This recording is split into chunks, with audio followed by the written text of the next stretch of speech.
This is Wayne Price with the USA Today Network with a mid-morning update on Hurricane Michael by Ken Graham of the National Hurricane Center in Miami. Ken, so we're looking at landfall early to mid-afternoon around the Panama City area? Yeah, somewhere between Panama City and over to Apalachicola around Mexico Beach. You know, we've been forecasting this turn. It looks like we indeed have that turn at the current time. So, you know, that's where the landfall is. And we keep stressing, you know, you look at the size, 45 miles away from the center, hurricane force winds. So we're already getting gusts. I got a latest reading gusting to 72 miles an hour already in Apalachicola. Now, what are they going to get as far as wind and storm surge in that area? Yeah, incredibly dangerous situation here, very life-threatening. The pressure is down from the hurricane hunters down to 923 millibars. We have the latest winds 150 miles an hour. So you're getting these hurricane force winds in these bands with the potential of tornadoes. But this eye wall, the highest winds of this the entire system, Hurricane Michael, is going to make it onshore. So what's going to happen is you're going to start getting an incredible amount of damage, trees, building damage associated with these winds. So it's the winds, it's the rain, and the storm surge as well. Now, this probably means that people have not evacuated, as you and others have repeatedly urged residents to do. Now is the time to stay put.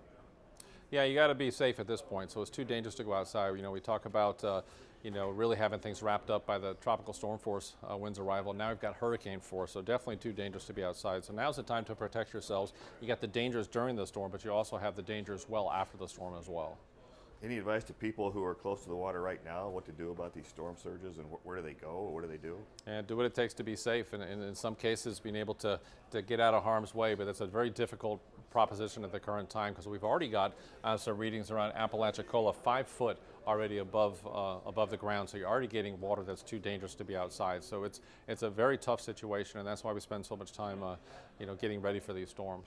Now, you've repeatedly mentioned, Ken, not to focus on the eye, but also the other bands of winds and rain as well. Yeah, it's real important because, you know, looking at the radar here, you know, there's a tendency to focus right there in the center, and it is dangerous. Absolutely, you got the hurricane force winds, very damaging, but we're getting hurricane force gusts in some of these rain bands, and that's where you're seeing some of the tornadoes. And if you really look at the size of the winds, I mean, you got tropical storm force winds out about 175 miles away from the center, hurricane force winds 45 miles away from the center. So it's so critical not to focus just on a center point or the cone. Think of it as a swath of wind. It's a large area of wind, and that's the area that could see some catastrophic tree damage and power outages out for weeks. Now, some have noted how quickly this storm seemed to form into the Gulf. What are the dynamics at play? Yeah, a lot of times, you know, it's one thing to get these storms that come across the Atlantic where you got a whole lot of, you know, you got a lot of time, you got a week to keep an eye on it. When you have things form and you know, you look at the Caribbean and they form quickly, there's not a lot of real estate to go before they start reaching land. So as a result, those timelines are cut down quickly. And once they form, you just don't have a lot of time to be ready for these things. So it's a different type of thing that goes on in the Gulf. So warm, and in this case, with the warm waters of the Gulf, plus the atmosphere was absolutely perfect. Everything came together to make this one stronger. Any chance this could turn into a Cat 5 storm?